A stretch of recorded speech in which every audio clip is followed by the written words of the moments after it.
called in the ambassador of the United States, Ambassador Boselli, to explain his undiplomatic remarks. As we cannot tell President Trump how to deal with localization in the US, he also can't tell us how to deal with our domestic issues of sovereignty. South Africa has just summoned the United States ambassador today, not quietly, publicly. Foreign Minister Ronald Lamola walked in front of cameras and told the entire world that Ambassador Leo Brent Bozell III had been called in to explain himself. And just like that, one of the most powerful governments on earth found itself being held accountable by the very country it has spent the last 2 years trying to bully into submission. Let that sink in for a moment. South Africa, a country Donald Trump has repeatedly used as a prop for his white grievance politics, a country his administration has threatened, pressured and publicly humiliated, just made the United States ambassador sit down and answer questions in Pretoria, on African soil, and they did it on camera. This is not a minor diplomatic incident. This is a sovereign African nation telling the most powerful country in the world, you have gone too far and there are consequences. So what exactly happened here? How did we get to this point? It started Tuesday morning at a business conference in Hermanus, a coastal town in the Western Cape. Ambassador Bozell, brand new to the post, barely settled in, took the stage for his first major public address on South African soil. Now, most diplomats in their first public appearance choose their words carefully. They talk about shared values, mutual interest, the importance of the bilateral relationship. They ease in. Bozell did none of that. He walked up to that podium and essentially told South Africa that he did not like them very much right now. He attacked black economic empowerment policies, the very framework South Africa built after apartheid to give black citizens a fighting chance in an economy that was deliberately designed to exclude them for centuries, and called them a source of stagnation. He labeled the liberation struggle chant "Kill the Boer, kill the farmer" as hate speech, directly overriding the rulings of multiple South African courts, which have consistently found that the slogan must be interpreted in the context of the anti-apartheid struggle against white minority rule. And then, as if he had not already said enough, he went after President Cyril Ramaphosa by name. Why? Because Ramaphosa had told the New York Times last week that Donald Trump's refugee policy, which fast-tracked white Afrikaners for resettlement in the United States while blocking refugees from black and brown nations, was, in Ramaphosa's own word, racist. That's what Bozell called an insult.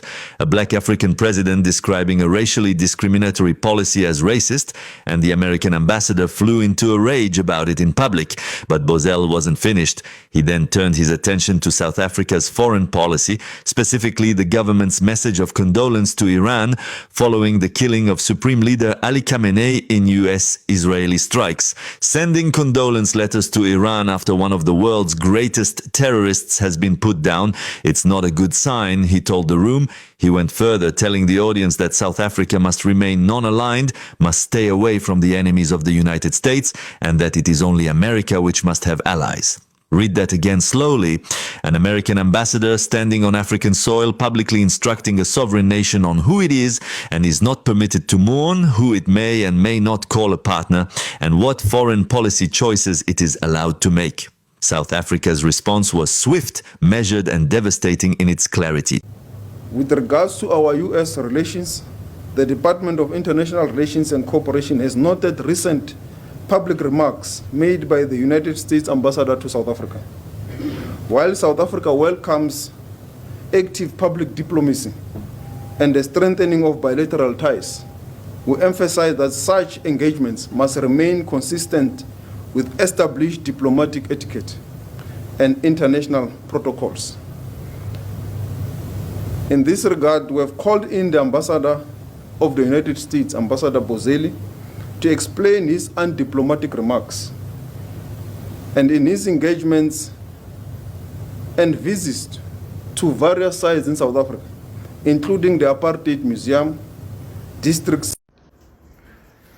I fully agree with the EFF. Leo Bozell or Basil, whatever his name is, the ambassador of the USA in South Africa, he must be declared a persona non grata. He must be expelled from the SA back to USA. Primarily because nobody should be allowed, whether white, black, to come undermine our constitution and undermine our courts. Who is he to come here and tell us he doesn't care what our court thinks about the issue of the Hulipun? That issue was well ventilated, explained that it's never meant in that context and is not in any way to create racial differences or fights. It was never about that. He comes here, he tried to use this narrative like Trump is trying to use the same narrative everywhere he goes, causing unnecessary havoc and unnecessary confrontation with different countries. This comrade, this guy must be sent home. He must be declared immediately a persona non grata in South Africa. You can't go around saying you don't care what our cause thinks. Also, who is he to... We are a host country. We are hosting him as an ambassador. He has no right to talk bad about our country. To even go on and engage or talk about the BBBEE, who is he? But I don't blame him because AfriForum are the one that gave him all this, and some of the South African white people and black people are also thinking having a white president will solve our problem. We keep selling ourselves to the Americans and everyone in the world because we're thinking our student can be helped or can be solved by a white person. I don't even understand that kind of a thinking. People like White who are busy pushing this Cronenberg nonsense that they're pushing, and many other people. I've made a video before where I said that, but that's nonsense. We can't solve our issues without involving any white person. We are a majority. We need to be led by by our own people. We are very competent people in different places. This nonsense of thinking that black people are not nonsense, are not competent, it's nonsense and utter nonsense in many levels. But it's black people and some of AfriForum people that goes around talking nonsense about South Africa, hence creating this mess where Leo Bozell, the ambassador of US, can come here and tell us what he thinks about our cause and the BE. Who is he? What the heck? I agree 100% with the EFF. He must be chased, declared a persona non grata, go back home, because we can't be hosting such people in South Africa. We're trying to build a country here. We're trying to move forward. We can't be now colonized or colonized by a different colony now. We're not going to allow that. We shouldn't be allowing such thing. We should be very clear. This guy must be reprimanded and also be sent back home. This is my view about this US ambassador nonsense person. In other news, a diplomatic storm appears to be brewing. The EFF is calling for US Ambassador Leo Brent Bozell to be expelled from the country. This follows some comments made at a BizNews conference. Bozell slammed Pretoria for refusing to give in to US demands. Donald Trump's administration has long called for an end to laws around land reform, black empowerment and foreign policy. Washington is also demanding that the country adopt a non-aligned stance. Bozell also maintained that singing "Kill the Boer" is hate speech, despite the court's ruling that it is not. Controversially, he also said that he would like the business sector to return to 1995, before transformation laws came into effect. I would encourage you to go back to those days and explore what the country's identity looked like and champion that going forward. Don't get caught. Don't get caught by playing by the rules of those who want to divide and conquer. If you lose, you lose. Don't fight them that way. But International Relations Minister Ronald Lamola has slammed Bozell for his undiplomatic remarks. Bozell was summoned to DIRCO's offices to explain. While South Africa welcomes active public diplomacy and the strengthening of bilateral ties, we emphasize that such engagements must remain consistent with established diplomatic etiquette. South Africa has consistently affirmed that the United States is a vital strategic partner for our economy. This relationship is not a one-sided relationship. We reiterate that broad-based black economic empowerment is not reverse racism, as regrettably insinuated by the ambassador. South Africa has summoned the new United States Ambassador, Leo Brent Bozell III, following what Pretoria calls undiplomatic remarks targeting the country's racial policies and a recent court ruling. So, what is sparking this latest diplomatic fallout, and how significant is this? DW's Tuzo Kumalo reports. Foreign Minister Ronald Lamola confirmed that the ambassador was called in on Wednesday after making the comments during his first public address remarks that have heightened tensions between Pretoria and Washington. So, what exactly did he say? In his inaugural speech, the ambassador criticized the court-approved anti-apartheid struggle chant and questioned South Africa's racial equality policies, comments officials in Pretoria described as disrespectful and politically incendiary. We have called in the ambassador of the United States, Ambassador Boselli, to explain his undiplomatic remarks. And in his engagements and visits to various sites in South Africa, including the Apartheid Museum, District 6, and other historical places. In the engagements, he acknowledges that given our history, South Africa needs redress and is willing to work with us constructively in this regard. The incident is significant given that the Trump administration, which has previously claimed that white South Africans are facing persecution, has granted refugee status to white Afrikaners and has clashed with Pretoria over race, crime, and foreign policy. It is still unclear how far this latest dispute might escalate. The positions of the two countries have been known. Their inability to work through their ambassadors is also well established. Even the previous ambassador did not work well with our government. So I don't think this should be overrated. The U.S. says it is running out of patience with South Africa after the government failed to respond to 5 demands made almost a year ago. U.S. Ambassador to South Africa Leo Brent Bozell III made the comments at the BizNews conference in Hermanus on Tuesday. He said the lack of response was becoming a statement by the South African government. The 5 demands include rethinking the Expropriation Act and broad-based black economic empowerment, condemning the Kill the Boer chant, prioritizing farm murders, and becoming non-aligned. It is also understood the U.S. wants South Africa to exit the BRICS bloc and drop its International Court of Justice case against Israel. We've been waiting for almost a year for a response, Bozell said. The U.S. is running out of patience. Bozell also criticized President Cyril Ramaphosa for calling Trump's refugee policy favoring white Afrikaners racist in an interview with the New York Times last week. Insulting our president on the eve of coming to our country is not a good sign, he said. He also said South Africa, sending condolences to Iran after Supreme Leader Ali Khamenei was killed in U.S.-Israeli strikes, was not a good sign. This man was highly against the end of apartheid in South Africa. He was so against it that he even joined a movement in the 80s called the Coalition Against ANC Terrorism.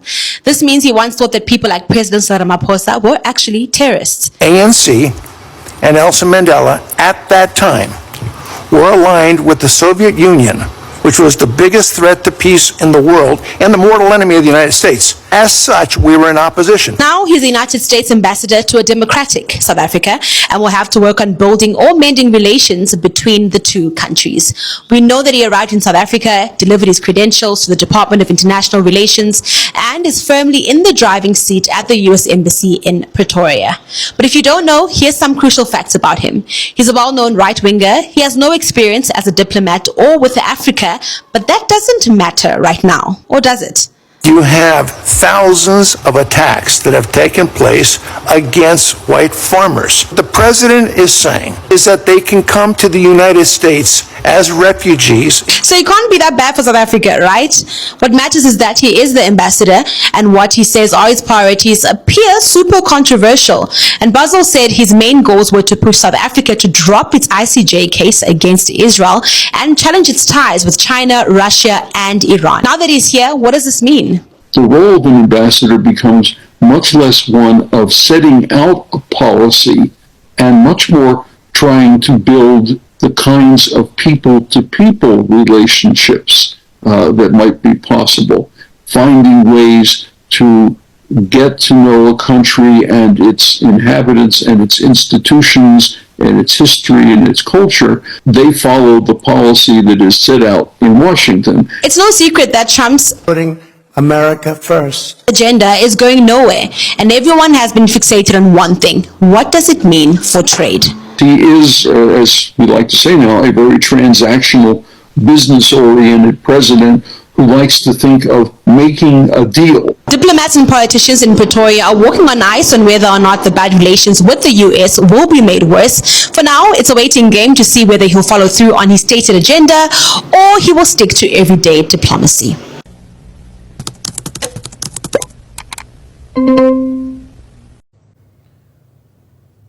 With regards to our US relations, the Department of International Relations and Cooperation has noted recent public remarks made by the United States Ambassador to South Africa.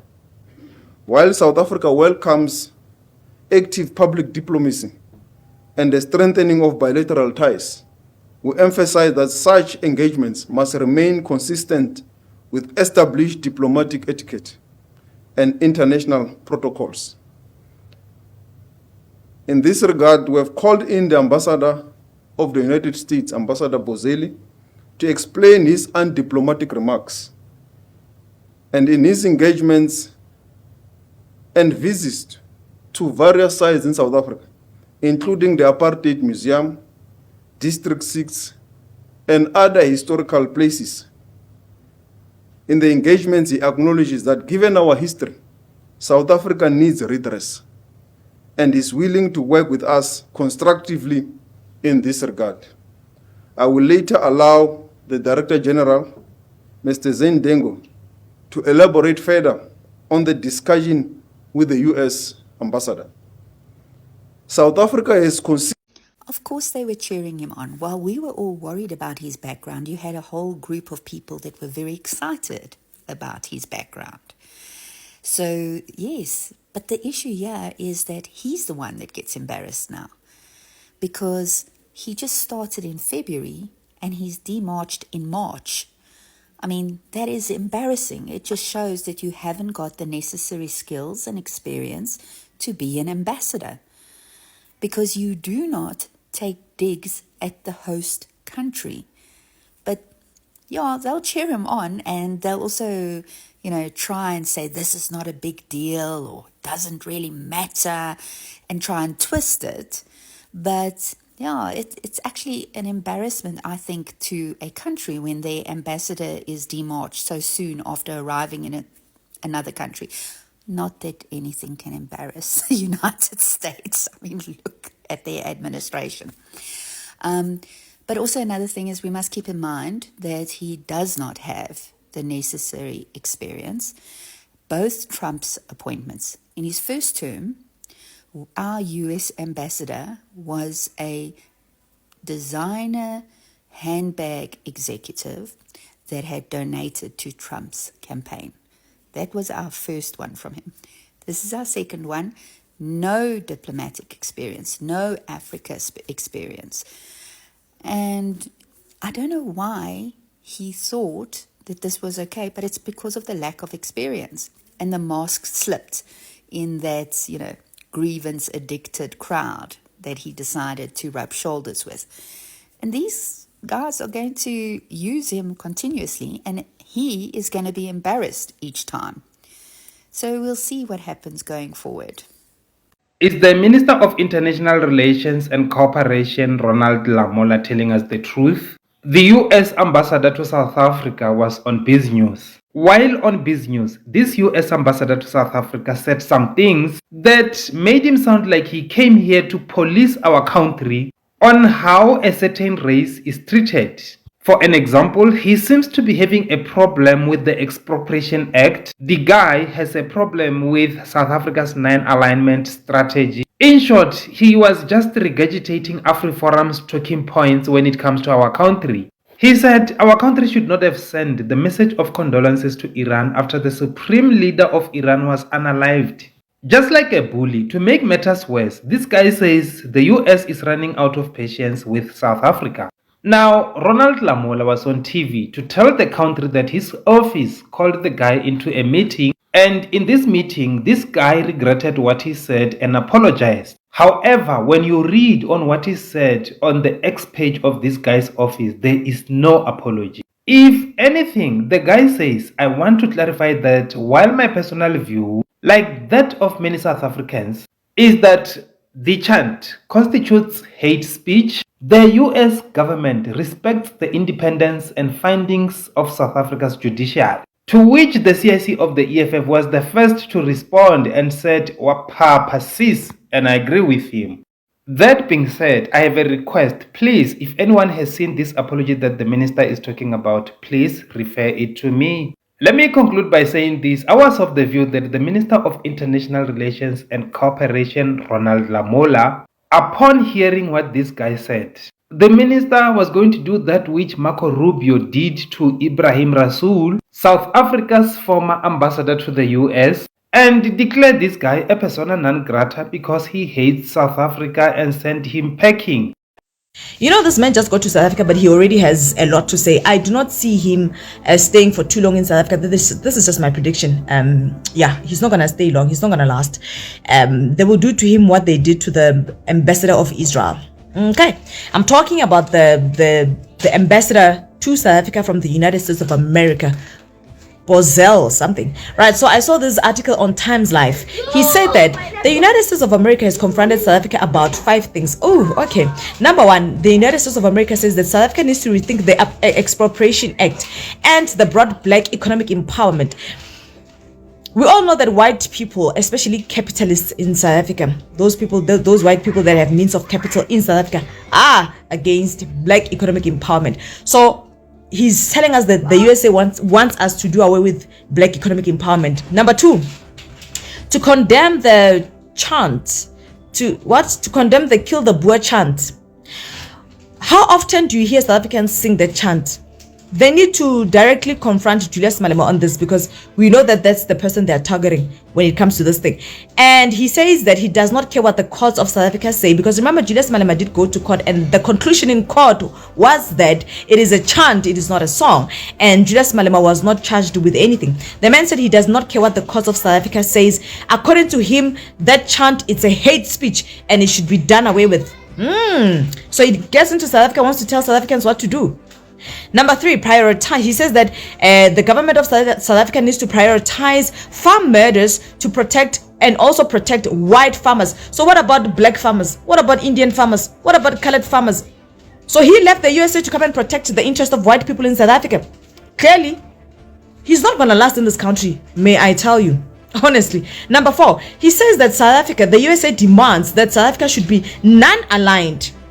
So apparently the USA has a problem with President Cyril Ramaphosa putting out a statement after Israel and the USA attacked Iran. According to them, Cyril Ramaphosa sided with Iran. So they want South Africa to be non-aligned. They cannot tell South Africa what to do, guys. It does not work like that. And they know it. But since Donald Trump is shuffling people around, he thinks he can get away with that. Yeah. And then he says the United States of America wants South Africa to exit BRICS bloc and drop its International Court of Justice case against Israel, among other demands. They want us to leave BRICS and go and be in alignment with the USA.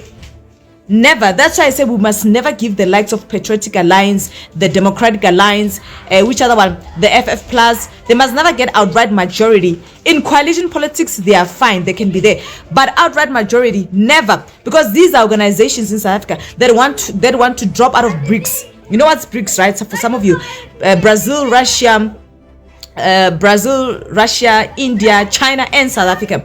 And I think they've added more countries to the BRICS thing. They want us to exit BRICS and to, I don't know, probably join the USA and be in alignment with them. Oh please. So the man also mentioned that the United States of America has been waiting for almost a year, that the South African government has not gotten back to them, and that they are running out of patience. They can run out of patience all day. Like President Cyril Ramaphosa and the government is busy with other stuff that are more serious than this. So the man came into South Africa to protect the interest of white people. So he's gonna report. His reportings are gonna be biased. Clearly, President Cyril Ramaphosa must get this man packing and back to the United States of America. They did so with our ambassador. The ambassador to USA from South Africa, Mr. Rasool. Remember, I think it was last of last year. They sent him packing because he said something about Donald Trump that they did not like. So if this man, when push comes to shove, Ramaphosa must send him back to the United States of America. Why not? As you know, the U.S. ambassador to South Africa, Brent Bozell, is in the country, has been doing his rounds, going to Cape Town, meeting up with AfriForum, doing the typical things you'd expect. And since America feels like they own South Africa, Brent Bozell has some demands that he wants South Africa to meet. So the first thing he says that he doesn't care about our laws or what the court's saying, but what Julius Malema has been singing is hate speech, which is pretty crazy. So he's saying that our laws don't mean anything, but what America says is what means something. And other demands include that companies that are from America, when they are here in South Africa, they should be competing on equal footing to the rest of the companies in South Africa, which is quite insane. It is South Africa after all. We would want our companies to compete at a higher level, because there is no way a South African company could go to America and it would be prioritized or be equal to our Amazon. You get what I mean? So like that one is pretty crazy as well. Another demand that he has is that we should scrape triple BEE so that Elon Musk this one is insane. So we should scrap triple BEE so that Elon Musk can come in. He doesn't have to pay South Africa. He doesn't have to adhere to the laws that we have. So that's also pretty insane. But the one that's most significant that he said that when it comes to South Africa, we should align mostly with the West and not align with the East. As you know, South Africa took Israel to the ICJ, and also South Africa sent condolences to the leader of Iran when he passed away. So America obviously doesn't like that. And also land expropriation without compensation. As you know, South Africa has a new law that if maybe you have vacant land that you haven't been using, the government can take that land and use it for something more important, since there are so many land that is fenced out in South Africa. It's fenced in. You can see there's land. It's been sitting there for decades. Maybe the land was taken during apartheid or something like that, or in the 1930s, but the land has been vacant. It's not being used by anyone. So the government is allowed to take that land to use it for commercial use. And also, if maybe you have land that the government needs more than you need it, maybe you're using it for something useless, but the government can use it for something more useful, the government is allowed to take that land, expropriate it without compensation, basically, just like what Julius Malema has been saying for years. So yeah, Brent Bozell is making these demands. Yeah, as I said, America feels like they own South Africa for some reason. They want us to do what they want.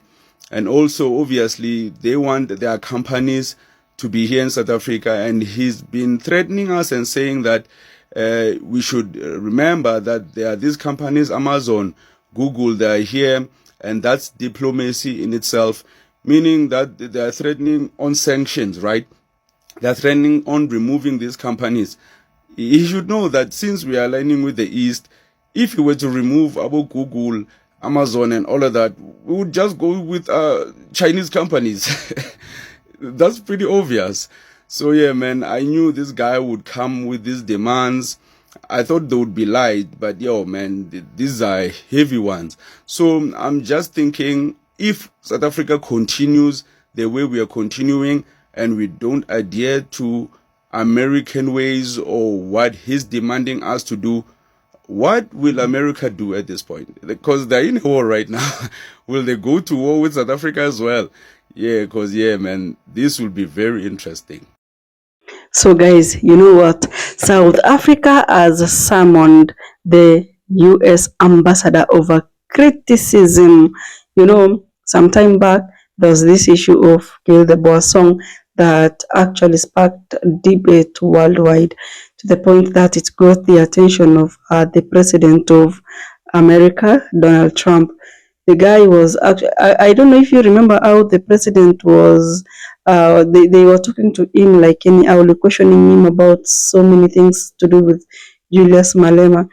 So at the moment, you know, you remember the court even ruled out the issue and say that that was a non-issue. But these particular people, they were trying to exaggerate the the Kill the Boer song was all meant to be, white Gino. Yeah, you remember. So many South Africans, of course, both the black and the white South Africans, they are like this idea that white people are being systematically persecuted is not true, will never be true, and it was pushed by foreign politics, which is 100% true. So I saw some other people, they were kind of mocking the situation on social media, and they were like, you know what? These people said that South Africa was dangerous, but now, why are they coming back? We didn't expect that so soon. You mean they went to America with free flight as refugees, and then they've not even stayed for 1 year and they're coming back? So this refugee story was not real. I mean, because we expected that they were going to stay there forever and ever. And I remember that the foreign minister of South Africa brought up the issue and was talking about it very angrily, because it was unfair that these people wanted to dictate how they stay, how they do things, and try to bring out the issue of the white South Africans, how they should be treated. And remember, the land belongs to the black people of South Africa. So some white Africans say that life abroad is harder than in South Africa. I don't know what you think about that, but we all know about abroad, high cost of living, safety concerns. For them, they're allowed to own guns, so the probability of mass shooting is 90% compared to African countries. In African countries, you are not allowed to have, it's illegal to have any firearm or weapon. So, and also there is this issue of missing families, and the culture in South Africa. They are so used to that country that they miss the culture, they miss the family, and being born somewhere and then you go to the other side of the world. I mean, it's very, very difficult. So many people are saying that we should be free. We should be free to move from one point to another without being vindicated, and that things to do with migration is very normal worldwide. So in that regard, you'll get to have opportunities, job opportunities, and also if you want to come back, you can come back anytime, any moment. At the end of the day, East West home is the best. But now we had this issue where the Americans were trying to really emphasize and focus on about Kill the Boer song by this South African person, and Julius Malema coming out and trying to chant it in his political rallies. I mean, that thing was really, it brought so many EFF leaders and also the followers down, because it was, it went through the court, discussed worldwide, and of course it really never meant that the song meant you should wipe the white. Anyway, let's talk about how South Africans reacted to the US ambassador's apology, because at the end of the day, he apologized and he said that it's actually, we understand sometimes you may think that this is what you meant, but it wasn't. So anyway, the US ambassador has of course at some point he criticized South African policies and the court system, and that, honestly speaking, angered the government. He was actually called in by the officials of South Africa, and he had to apologize for his undiplomatic remarks. Most of the time you'll find that Africans really respect the West, but on the other, if you do the vice versa, we don't get any respect. Our leaders don't get any respect, which is very, very unfair. So South Africans reacted, had a mixed reaction about the apology, and of course 90% supported their government, and they were like, the ambassador should not interfere in South Africa's internal politics. If anything happens within the country, we have a court system that is working, and therefore, just leave our own issues. We are going to resolve it. We are going to sort it out. Don't get involved, because we also don't get involved in your issues. Okay, some South Africans said that the apology was necessary at the end of the day, because diplomats must always respect another country's laws and policy. You don't just go and start yapping left, right, center without respecting what each government has in place as their policy and laws. And of course, we can't miss criticism in between an event or an issue that has come out, because remember, at the end of the day, we are different. That means that what you think about the situation is different from how someone else will think about it. So some were like, these issues like race policies and land reform should still be discussed openly and be understood by everybody. Remember that South Africans are fighting for land exploration, whereby the white people need to surrender their land without anything. Like, you don't need to get paid. What's the overall mood in South Africa when you look at the entire story? So okay, what I'm seeing in this issue is national pride. Many people are defending their country. South Africans specifically, they are defending their country against this criticism from the West, from the outside world. They are protecting themselves. We are also seeing skepticism, whereby some people feel like the white persecution, in quotes, was that narrative was actually political. It's not like it was really true, and also the debate is kind of divided. People are divided in South Africa about the race policies and the economic reforms. So I don't know what you think about this story, but I can tell you that South Africans, some were actually mocking those that were returning. Like, even after being offered a free ride as refugees to South Africa, you still had the guts, the energy to come back. Then where were you going in the first place? It's so you feel very angry when you see people coming back, and yet they had actually left for good. So in short, I've learned so many positive things about this story. You should love your country wholeheartedly, shouldn't be forced to. Thank you so much if you watched the clip up to this point. I appreciate your presence. I'll see you in the next video.